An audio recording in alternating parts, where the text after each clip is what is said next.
دنیا کا کوئی طبقہ نہیں کر سکتا۔ حقیقت یہی ہے کہ اس دنیا میں سب سے زیادہ اہم کام انسان سازی ہے، اور سب سے زیادہ مشکل کام بھی انسان سازی ہے۔ انسان سازی کیا چیز ہے؟ میں آپ کو بتاؤں کہ آج ہمارے معاشرے میں، یونیورسٹیوں میں ہمارے طلباء کو انجینئر بنایا جاتا ہے، ڈاکٹر بنایا جاتا ہے، فلاسفر بنایا جاتا ہے، سائنسدان بنایا جاتا ہے، سب کچھ بنایا جاتا ہے، لیکن انسان نہیں بنایا جاتا۔ جبکہ انسان کی اصل برتری اسی وجہ سے ہے کہ یہ انسانیت کے ساتھ آراستہ و پیراستہ ہوتا ہے، اور جب تک انسان کو انسانیت سے آراستہ و پیراستہ نہ کیا جائے تب تک وہ جانوروں سے بھی بدتر ہوتا ہے۔ اور انسان کو حقیقی معنوں میں انسان بنانا، اس کو انسان سازی کہتے ہیں۔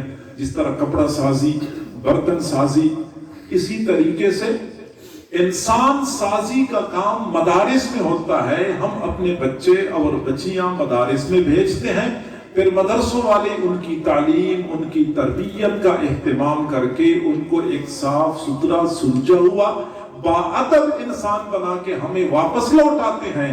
یہ انسان سازی کا کام مدارس میں ہوتا ہے، اور یہ سب سے مشکل کام ہے۔ ہمارے حضرت جی کے جو شیخ مرشد تھے، حضرت مولانا حافظ پیر ذوالفقار احمد صاحب نقشبندی مجددی دامت برکاتہم العالیہ، وہ فرمایا کرتے تھے کہ انسان کا دنیا میں آنا آسان، حقیقی معنوں میں انسان بننا نہایت مشکل کام ہے۔ جو بنتا ہے یا بناتا ہے وہی بتا پاتا ہے۔ حقیقی معنوں میں کسی کو انسان بنائے بہت مشکل کام ہے۔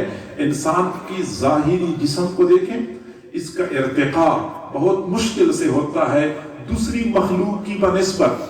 اسی طرح انسان کا روحانی ارتقاء بھی بہت مشکل سے ہوتا ہے۔ میں آپ کو مثال سے بات سمجھاؤں کہ بکری کا بچہ پیدا ہوتا ہے تو 1 گھنٹے بعد وہ پیروں پہ کھڑا ہو جاتا ہے۔ اگر صبح پیدا ہو چکا ہوتا ہے تو شام تک وہ چلنا شروع کر دیتا ہے، اور 3 دن کے بعد تو وہ ایسی چھلانگیں لگا رہا ہوتا ہے۔ 3 دن کے اندر بکری کا بچہ چھلانگیں لگاتا ہوا نظر آتا ہے۔ گائے کا بچہ جب پیدا ہوتا ہے تو 2-3 گھنٹوں میں یہ کھڑا ہو جاتا ہے، اور اگلے دن وہ چلنا شروع کر دیتا ہے، اور 5-7 دنوں کے بعد وہ چھلانگیں لگاتا ہے۔ اور ہر مخلوق کا یہی معاملہ ہے۔ مرغی کا بچہ، چوزا، انڈے سے نکلتا ہے اور 1 گھنٹے بعد وہ کھڑا بھی ہو جاتا ہے، پھر وہ زمین پہ چونچ مار کے غذا لینے کی کوشش بھی کر رہا ہوتا ہے۔ جسمانی ارتقاء اتنی تیزی سے ہو رہی ہوتی ہے، اور انسان کا بچہ ارتقاء کتنی کمزور ہے کہ پیدا ہوتا ہے تو 3 مہینے تک تو وہ کروٹ نہیں بدل سکتا۔ 6 مہینے میں وہ بیٹھنے کے قابل ہو جاتا ہے کہ وہ سہارے کے بغیر بیٹھ سکتا ہے۔ پھر 7-8 مہینے میں وہ گھسٹنا شروع کر دیتا ہے۔ پھر 9-10 مہینے میں وہ چارپائی کے ساتھ کھڑا ہو کے چلنا شروع کر دیتا ہے۔ سال بعد کہیں جا کے سہارے کے بغیر یہ قدم اٹھا سکتا ہے، اور بھاگنے دوڑنے کے لیے تو 4-5 سال چاہیے ہوتے ہیں۔ جسمانی طور پہ انسان کا ارتقاء اس قدر مشکل اور وقت طلب ہے، اور باقی جانوروں کا ارتقاء کتنا جلدی ہو جاتا ہے۔ اسی طرح روحانی معاملہ بھی ہے کہ کسی انسان کو حقیقی معنوں میں انسانیت سے آراستہ و پیراستہ کرنا بہت مشکل کام ہے، اور یہ اتنا مشکل کام ہے کہ اللہ رب العزت نے اس کام کے لیے دنیا کی سب سے عظیم ہستیاں حضرات انبیاء کرام کو بھیجا تھا۔ آپ لوگوں کو پتا ہے کسی بھی ادارے میں جب کام کرتے ہیں تو جو افسر ہوتا ہے یا پورے کمپنی کا جو مینیجر ہوتا ہے، وہ دیکھتا ہے کہ میری کمپنی میں سب سے صلاحیت والا بندہ کون ہے، تو سب سے مشکل کام اس کے حوالے کرتا ہے، کیونکہ اس کو پتا ہوتا ہے کہ اس کے اندر صلاحیت زیادہ ہے، یہی یہ کام کر سکتا ہے۔ اسی طرح حضرات انبیاء کرام کی ذمہ اللہ نے یہ نہیں لگایا تھا کہ لوگوں کو ڈاکٹر بناؤ، لوگوں کو انجینئر بناؤ، لوگوں کو پائلٹ بناؤ، لوگوں کو سائنسدان بناؤ۔ حضرات انبیاء کرام کو اللہ نے یہ کام ذمہ لگایا تھا کہ لوگوں کو حقیقی معنوں میں انسان بناؤ، اور حقیقی معنوں میں انسان بنانا انتہائی مشکل کام ہے، اس لیے حضرات انبیاء کرام کی ذمہ یہی کام لگایا گیا تھا۔ اور حضرات انبیاء کرام نے پھر لوگوں پر محنت کی، سبحان اللہ، پھر ایسی ترقی دی انسانیت کو۔ عرب کے بدو، وہ دیہاتی لوگ، जो हर किस्म की तहजीब और तमद्दुन से बिल्कुल नाआशना थे, हुजूर सल्लल्लाहु अलैहि वसल्लम ने उन पर मेहनत की, उनको इंसान के आला सिफात से मुत्तसिफ कर दिया, दुनिया के लिए इमाम और मुक्तदा बन गए। आज साइंस पर मेहनत हो रही है, मादे पर मेहनत हो रही है, और दुनिया वाले कहते हैं कि इंसान ने बहुत तरक्की की है। मैं कहता हूं कि बिल्कुल ऐसी बात है। मादी तौर पे इंसान ने इतनी तरक्की की है कि शायद आज से 50 साल पहले भी इन तरक्कियों का कोई तस्वुर नहीं था, और पता नहीं आने वाले 50 सालों में इंसान कहां से कहां तक पहुंच जाएगा। हम इस बात का इकरार और इत्तराफ करते हैं, लेकिन इसके बावजूद हमें ये शिकवा भी है कि मादी एतबार से तरक्की के मेराज पर पहुंचने वाला इंसान अखलाकी एतबार से जानवरों से भी बदतर बन चुका है। वो इंसान जिसने हवाई जहाज इजाद करके हवा के दोष पे सफर करना शुरू कर दिया है, लेकिन अखलाकी तौर पे इतना पस्त हो चुका है कि इंसानी तारीख में इंसान कभी भी इतना पस्त नहीं था। आप लोग नहीं देखते हमारे माशरे में क्या कुछ होता है? सोशल मीडिया पे, प्रिंट मीडिया पे आप लोग देखते रहते हैं कि 7 साल बच्ची घर से निकली, गायब हो गई, 3 दिन बाद लाश खेतों से मिली, और उस बच्ची के साथ वो सुलूक किया गया होता है कि बंदा किसी को बता भी नहीं सकता। न बच्चे महफूज हैं, न बच्चियां महफूज हैं, न बेटियां महफूज हैं, न माएं महफूज हैं। इतना इंसान पस्त हो चुका है, इतना क़ारी मुज़ल्लत में धंसा हुआ है कि इंसानी तारीख में कभी इंसान इतना पस्त नहीं हो चुका था।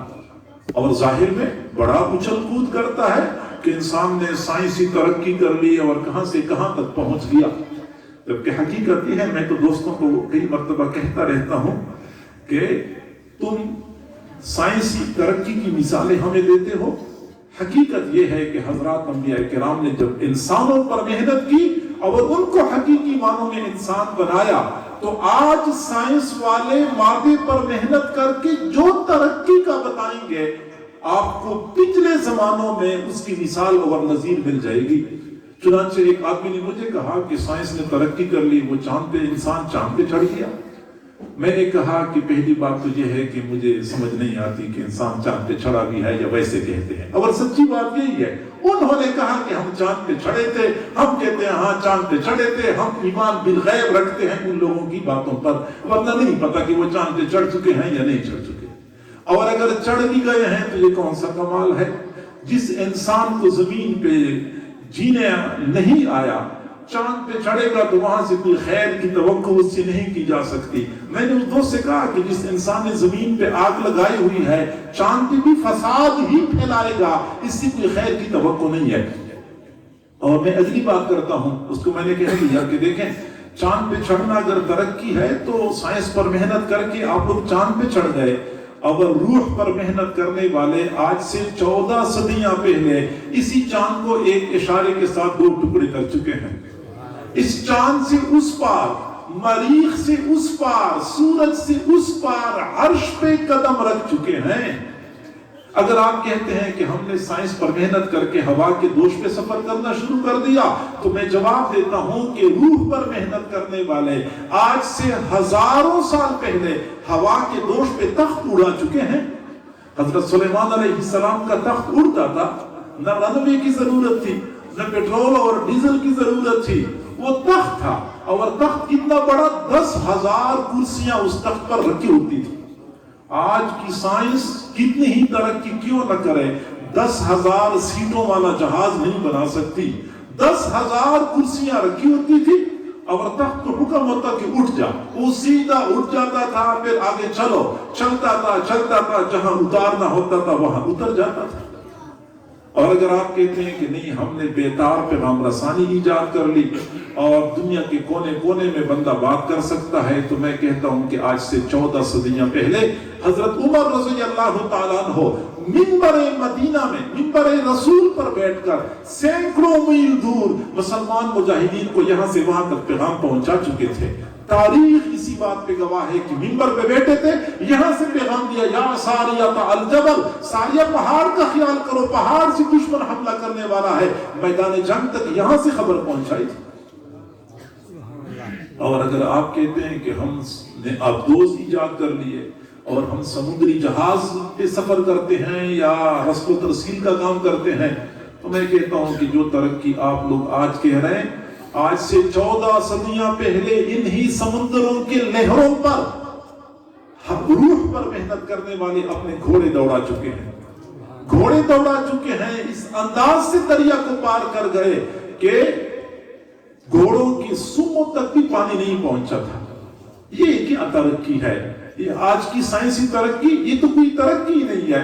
मैं कहता हूं कि जब तुम लोगों ने इंसान को अखलाक से आरी कर दिया, इंसान के आला अकदार से उसको महरूम कर दिया, तो जाहिरी तरक्की का कोई फायदा नहीं है। इस जाहिरी तरक्की का क्या फायदा कि जब नौजवान अपने कमरे में बैठ के दूसरों की बेटियों के साथ सेल फोन पे गुफ्तगू कर रहा होता है कि मेरी जान आज आपकी तबीयत ठीक नहीं थी, फिर आपने दवाई ली है या नहीं ली है। और दूसरों के घरों में दूसरों की बेटियों की फिक्र खाई जा रही है, जबकि उसी नौजवान के कमरे के साथ मुल्हिका कमरे में उसकी वालदा खांस रही होती है। नौजवान बेटे को इसकी तौफीक नहीं मिलती कि वालदा के पास जाके उसकी खैरियत पूछ ले, उसके लिए कोई दवाई का इंतजाम कर ले। हम इस साइंसी तरक्की का क्या करें? साइंस ने तो बड़ी तरक्की कर ली, लेकिन हम क्या करें इस तरक्की को? मोटरवेज हाईवेज तो बड़े अच्छे बन गए हैं, लेकिन इन मोटरवेज हाईवेज का हम क्या करें जिस पर सफर करने वालों की न जान महफूज है, न माल महफूज है, न इज्जत महफूज है। अदालतों की इमारतें तो बड़ी अच्छी बन गई और जजों की तनख्वाहें भी अच्छी हो गई और कुर्सियां भी अच्छी हो गई, लेकिन हम क्या करें इस मादी तरक्की को? जिन अदालतों में मकतूल की माओं को अपना हक वसूल करने के लिए चूड़ियां बेचनी पड़ती हैं, जहां मजलूमों की आहें अदालतों की दीवारों के साथ टकरा टकरा के वापस लौट के आती है, कोई सुनवाई नहीं होती। जज, वकील, रीडर सारे के सारे कातिल को तहफ्फुज फराहम कर रहे होते हैं।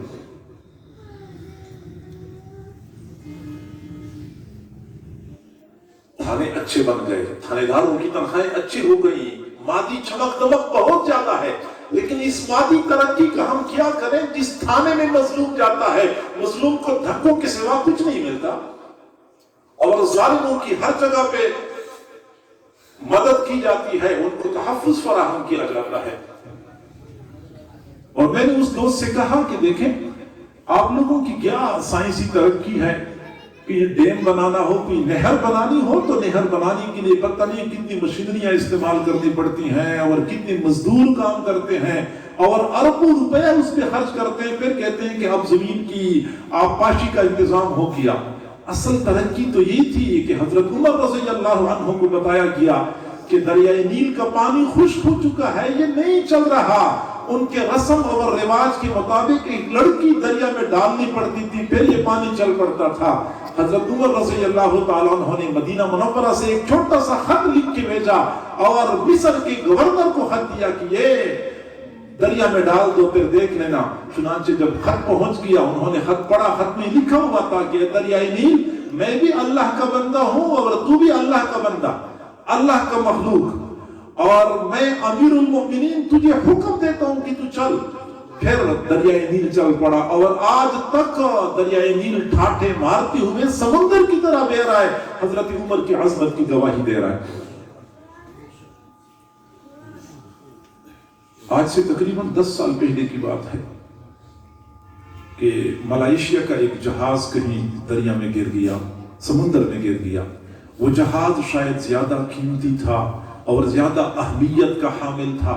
चुनांचे उस जहाज को तलाश करने के लिए लोगों ने दिन रात एक करके मेहनत की और बड़ी बड़ी सल्तनतें मुतहर्रिक हो गए कि इस जहाज को जरूर तलाश करना है। और ये लोग दावे करते हैं कि हम सैटेलाइट्स की आंख से दुनिया का चप्पा चप्पा देख सकते हैं और दुनिया में जो कुछ हो रहा है हमसे कुछ भी मख्फी नहीं है। सैटेलाइट के कैमरे से हम सब कुछ देख रहे हैं। सैटेलाइट के होते हुए भी समुद्र में पूरा जहाज डूब गया। جہاز کو تلاش کرنے میں کئی مہینے لگے لیکن ان کو وہ جہاز نہیں ملا. دوسرے ملکوں سے مدد مانگ لی تو اگلے ملکوں سے مدد مانگ لی, ناکام رہے جہاز تلاش کرنے میں. یہ ترقی ہے, یہ تمہارا سیٹلائٹ ہے, یہ تمہارے غوطہ خور اور آبدوز ہیں. اور دوسری طرف حضرت ابو عبیدہ بن الجراح رضی اللہ تعالیٰ عنہ جب حضرات صحابہ کرام کے ہمراہ ایران کے دریا میں گھوڑے ڈال چکے تھے, دریا کو پار کر گئے, دریا کے دوسرے کنارے پہ حضرت ابو عبیدہ بن الجراح نے ساتھیوں سے پوچھا کسی کی کوئی چیز دریا میں گری تو نہیں ہے؟ ایک ساتھی نے کہا کہ میرا لکڑی کا ایک پیالہ تھا وہ پانی میں گر گیا ہے. حضرت ابو عبیدہ نے دریا کو حکم دیا کہ میرے ساتھی کا پیالہ واپس کر دو. پھر تاریخ اس بات پہ گواہ ہے کہ دریا کی ایک لہر آئی اور پیالے کو کنارے پہ پھینک دیا. حضرت ابو عبیدہ نے ساتھی کو فرمایا کہ جاؤ اپنا پیالہ وصول کر لو. ترقی اس چیز کا نام ہے. یہ کیا ترقی ہے؟ ہر 100 میٹر کے فاصلے پہ ایک چیک پوسٹ قائم ہے, ہر 100 میٹر کے فاصلے پہ ایک چیک پوسٹ ہے. کیوں؟ شناختی کارڈ چیک کرا دو, کہاں سے آ رہے ہو, کہاں جا رہے ہو, گاڑی کی کاغذات چیک کرا دو, ڈگی چیک کرا دو. پتہ نہیں پوری قوم دہشت گرد بنی ہوئی ہے اور ہر 100 میٹر کے بعد پھر دوبارہ تلاشی دینی پڑتی ہے. اور اس کے باوجود امن ناپید ہے, امن عنقا بن چکا ہے, نہیں امن. یہ بھی ترقی ہے؟ ترقی کسی اور چیز کا نام ہے. صحیح بخاری شریف کی روایت ہے, حضرت عدی بن حاتم رضی اللہ عنہ فرماتے ہیں کہ میں حضور صلی اللہ علیہ وسلم کی مجلس میں موجود تھا. ایک دیہاتی آیا اور کہنے لگا اللہ کے نبی یہاں کچھ لوگ ہیں وہ ڈاکے ڈالتے ہیں, لوٹ مار کرتے ہیں. فرماتے ہیں مجھے حضور صلی اللہ علیہ وسلم نے فرمایا عدی اگر آپ کی زندگی لمبی رہی, اگر آپ کی زندگی لمبی رہی تو آپ وہ منظر دیکھیں گے کہ ہیرا مقام سے ایک خاتون چلے گی اکیلے اونٹ پر سوار. ہیرا کوفہ کے قریب ایک جگہ ہے, کوفہ کے قریب ایک جگہ ہے, کوفہ کے قریب سے ایک خاتون چلے گی اکیلے, اونٹ پہ سوار ہوگی, زیورات سے لدی ہوئی ہوگی, حرم شریف تک جائے گی, اس کو نہ اپنی جان کا خطرہ ہوگا نہ اپنی عزت کا خطرہ ہوگا. حضرت عدی بن حاتم رضی اللہ عنہ فرماتے ہیں کہ پھر میں نے مکہ مکرمہ میں وہ منظر دیکھا کہ ایک خاتون اونٹ پہ سوار تھی, زیورات سے لدی ہوئی تھی. مجھے پتا چلا کہ وہ ہیرا مقام سے آئی ہے, رسول اللہ کی وہ پیشن گوئی میں نے اپنی آنکھوں سے پوری ہوتے ہوئے دیکھ لی. تو میں نے اس خاتون سے پوچھا کہ آپ نے اتنا لمبا سفر کیا جو کم از کم 20 دن کا اور یا مہینے کا, دونوں کے درمیان میں 20 دن یا مہینے کے درمیان کا سفر ہے, اتنا سفر آپ نے اکیلے کیا ہے, آپ کو کوئی ڈر لاحق نہیں ہوا, آپ کو کوئی جان کا خطرہ, کوئی موت کا خطرہ؟ تو اس خاتون نے کہا کہ قسم ہے اس پروردگار کی جس نے اپنے محبوب کو حق کے ساتھ مبعوث فرمایا کہ میں نے ہیرا مقام سے لے کے یہاں تک تمام لوگوں کو ایسا پایا جیسا کہ ایک ماں کی اولاد ہو. اس کو کہتے ہیں ترقی, ایسا امن قائم کیا تھا. آج ہماری معیشت تباہی کی طرف جا رہی ہے. بڑے بڑے معیشت دان اور بڑے بڑے ماہرین کی خدمات حاصل کی جاتی ہیں, باہر کی اقوام سے ہم مدد حاصل کرتے ہیں, لیکن اس کے باوجود معیشت روز بروز زوال پذیر ہے, زوال کی طرف جا رہی ہے, زوال کی طرف جا رہی ہے, کیونکہ ہم نے انسانوں پر محنت نہیں کی ہے. ہم اگر انسانوں پر محنت کرتے تو پھر معیشت کا یہ حال نہ ہوتا. یہی تو وجہ ہے کہ حضور صلی اللہ علیہ وسلم کے زمانے میں تنگدستی اتنی تھی کہ صحابہ کرام کو کئی مرتبہ پیٹ پر پتھر باندھنے پڑتے تھے, بھوک کی وجہ سے کھانے کو کچھ نہیں ملتا تھا. لیکن پھر خلفائے راشدین کے زمانے میں وہ وقت آ چکا تھا کہ ایک آدمی گھر سے باہر نکلتا تھا, اس کے ہاتھ میں پیسے ہوتے تھے, سونے اور چاندی کے درہم اور دینار ہوا کرتے تھے, اور اعلان کر رہا ہوتا تھا کہ میرے پاس یہ زکوٰۃ کی رقم ہے, اگر کوئی مستحق ہے تو مجھ سے یہ زکوٰۃ کی رقم وصول کر لے. پورے شہر میں زکوٰۃ کے مستحقین نہیں ملا کرتے تھے, زکوٰۃ کے مستحقین نہیں ملتے تھے. حضرت عمر بن عبد العزیز رحمہ اللہ کی خلافت کا زمانہ تھا.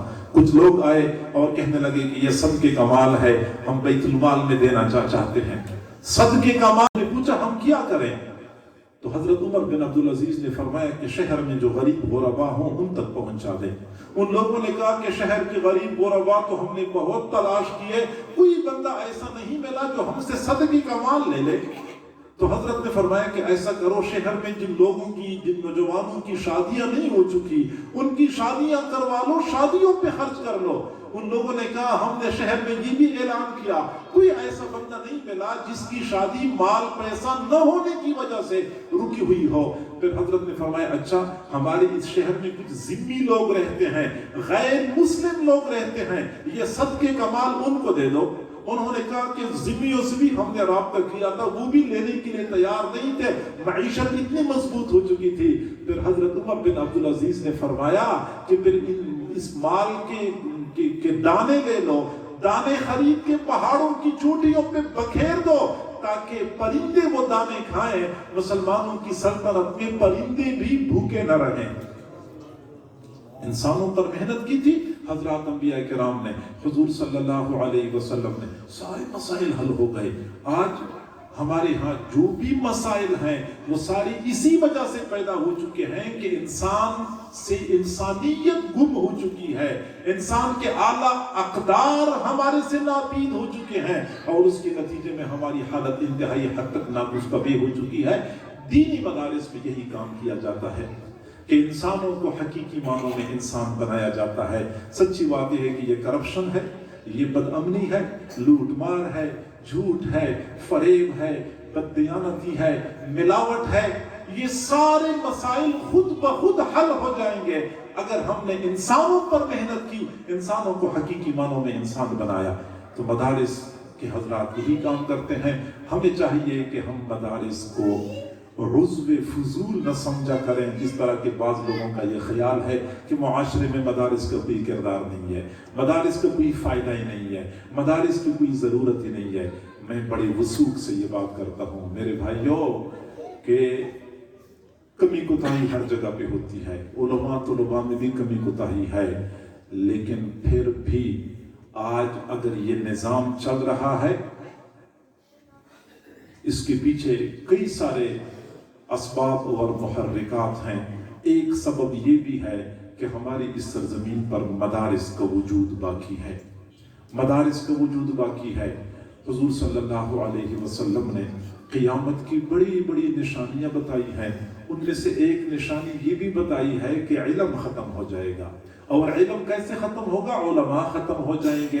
तो गोया कि जब उलमा ख़त्म होंगे, इल्म ख़त्म होगा, क़ियामत बर्पा हो जाएगी। और जब तक ये मदारिस में तालीम व तअल्लुम का सिलसिला चलता रहेगा तो इल्म बाकी रहेगा, और जब इल्म बाकी रहेगा तो फिर दुनिया का निज़ाम भी चलता रहेगा। आपने कभी गौर किया है साबिक़ा उम्मतों में किसी कौम में एक बुराई बढ़ जाती थी, उसी एक बुराई की वजह से उस कौम को तहवाला कर दिया जाता था।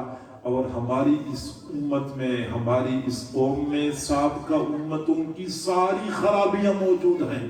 हज़रत नूह अलैहिस्सलाम की कौम की खराबी इसी कौम में, हज़रत शुआइब अलैहिस्सलाम की कौम की बुराई इसी कौम में, हज़रत सालेह अलैहिस्सलाम की कौम की खराबी इसी कौम में, हज़रत लूत अलैहिस्सलाम की कौम की खराबी इसी कौम में, बनी इसराइल की सारी खराबियां इसी कौम में पाई जाती हैं। लेकिन इसके बावजूद भी ये निज़ाम चल रहा है। उसके पीछे वजह ये है कि दीनी मदारिस का वजूद है, दीनी मदारिस की वजह से फिर ये निज़ाम चल रहा है। और शायद यही वजह है कि हुजूर सल्लल्लाहु अलैहि वसल्लम ने फरमाया समुंदर में मछलियाँ, सुराखों में चुंडियाँ, जंगल में चरिंद परिंद उलमा के लिए दुआएं करती हैं, क्योंकि कायनात की मखलूक को पता है कि जब तक ये उलमा बाकी रहेंगे हमारा वजूद भी बाकी रहेगा। अगर उलमा का वजूद ख़त्म हो गया तो हमारा वजूद ख़त्म होने से नहीं बच सकेगा। उलमा की खिदमत का एतराफ़, इकरार, इनकी कदरदानी और इनकी इज्जत अफजाई ये हम सब का फरीज़ा है। हम अगर उलमा की इज्जत नहीं करेंगे, इससे उलमा की शान में कमी नहीं आती, हम महरूम हो जाएंगे। आपने कभी गौर किया है कि शैतान जब फरिश्तों की जमात में था, अल्लाह ताला ने फरिश्तों को हुक्म दिया कि हजरत आदम अलैहिस्सलाम के सामने सजदा कर लो। सारे फरिश्तों ने सजदा किया, शैतान ने सजदा नहीं किया। शैतान ने कहा कि अना खैरुम मिन्हु, मैं इससे बेहतर हूँ। खलक़तनी मिन नारिन व खलक़तहु मिन तीन, आपने मुझे आग से पैदा किया है, इसको मिट्टी से पैदा किया है, मैं इससे बेहतर हूँ। अल्लाह ताला ने शैतान को दरबार से निकाल दिया कि निकल जा, तू मरदूद और नाफरमान है। आज तक शैतान पर लानत और फटकार बरस रही है, उसकी वजह ये नहीं है कि शैतान ने शराब पी हुई थी, उसकी वजह ये नहीं है कि शैतान ने किसी को कत्ल किया था, उसकी वजह ये नहीं है कि शैतान ने जिना किया था, उसकी वजह सिर्फ और सिर्फ ये है कि उसने इल्म के सामने सर नहीं झुकाया था, इल्म के सामने आजिज़ी नहीं की थी, अकड़ का मुजाहरा किया था। और अल्लाह रब्बुल इज्जत ने उस मौके पर पूरी इंसानियत को ये बात बता दी कि जहां इल्म होता है वहां सर झुकाना होता है, जहां इल्म होता है वहां सर झुकाना होता है। और जो लोग इल्म के सामने सर झुकाते हैं, इल्म की ताज़ीम करते हैं, फिर उनको लम्हों में वो बुलंद मकामात मिल जाते हैं कि इंसान उसका तसव्वुर भी नहीं कर सकता। इमाम अहमद बिन हम्बल रहमतुल्लाह अलैह के ज़माने में एक डाकू था, बदनाम ज़माना, लोगों के लिए वबाल जान बना हुआ था। लेकिन जब वो डाकू फौत हो गया तो किसी ने ख्वाब में देखा आलीशान महल मिला हुआ, ख्वाब देखने वाला हैरान किया, अल्लाह इस डाकू को इतना बुलंद मर्तबा कैसे मिल गया।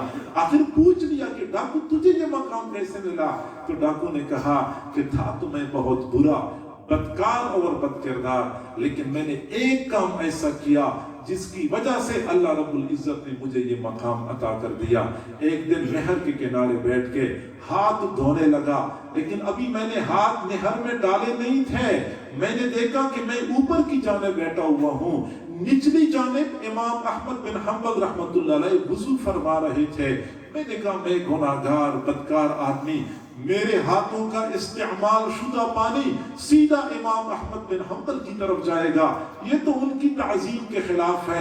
लिहाजा मैं वहां से उठ गया, ऐसी दूर निचली जानिब चला गया, मैंने इमाम अहमद बिन हम्बल की ताज़ीम कर ली, अल्लाह ने मेरी मग़फ़िरत का फैसला फरमा दिया।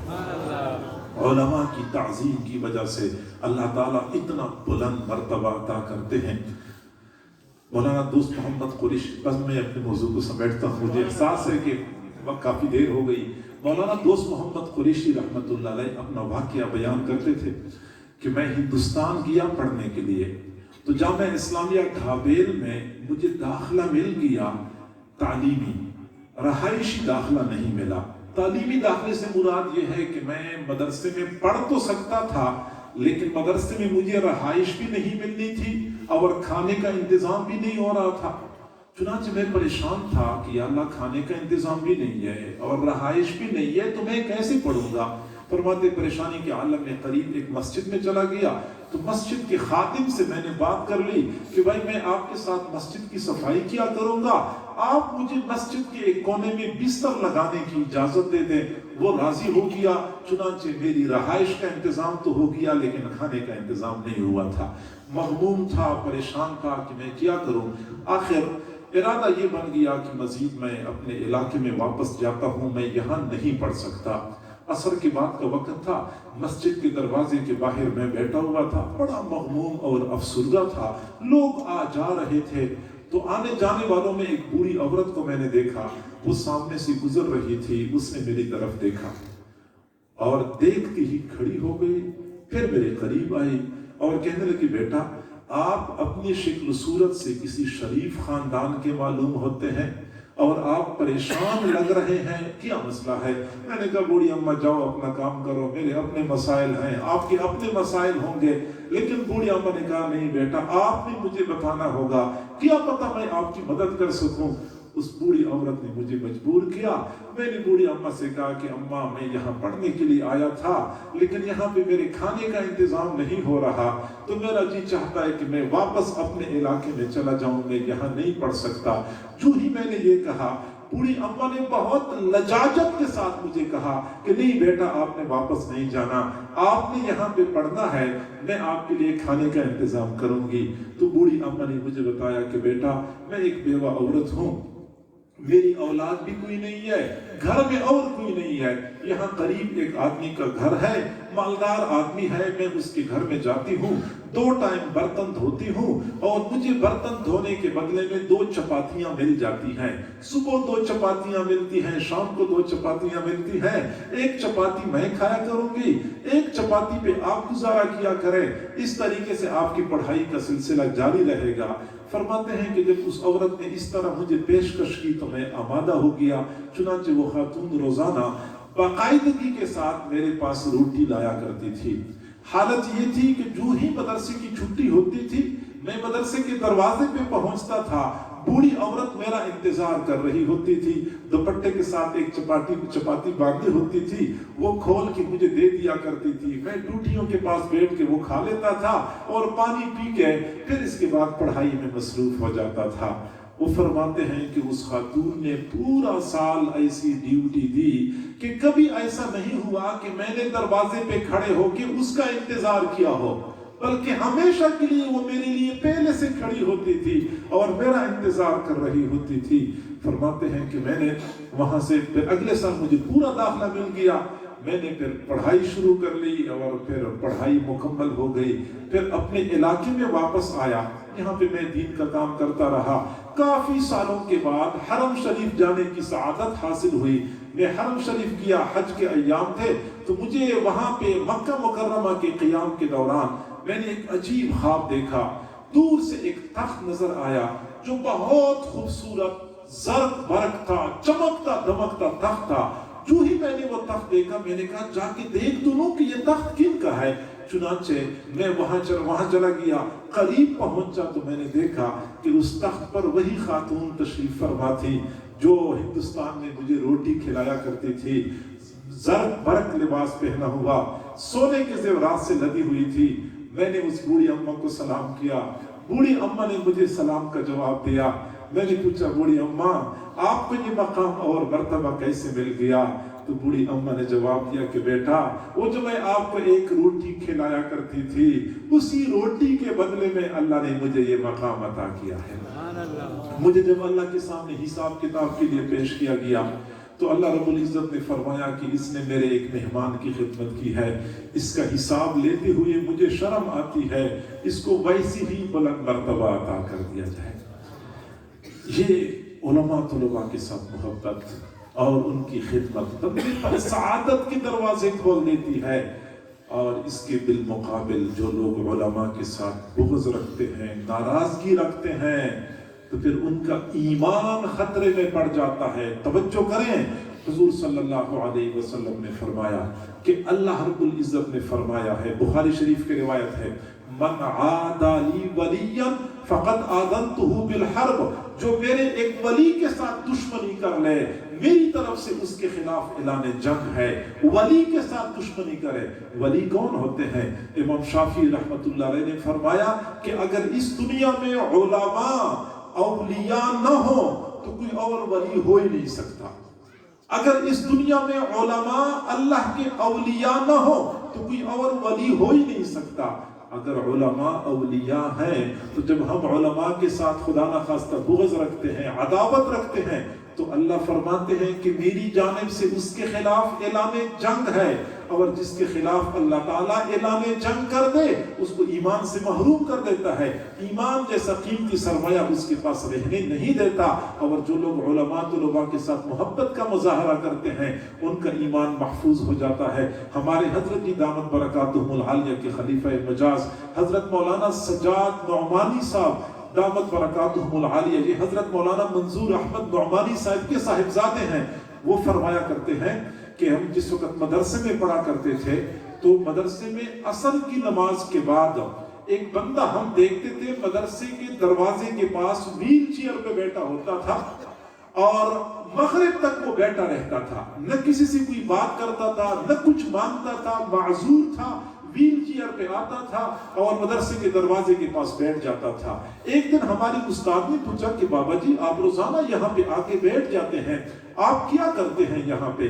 आपको कोई खाने पीने की जरूरत है, कपड़ों की जरूरत है, पैसों की जरूरत है, यहाँ पे आप क्यों बैठ जाते हैं? किसी से कुछ मांगते भी नहीं है।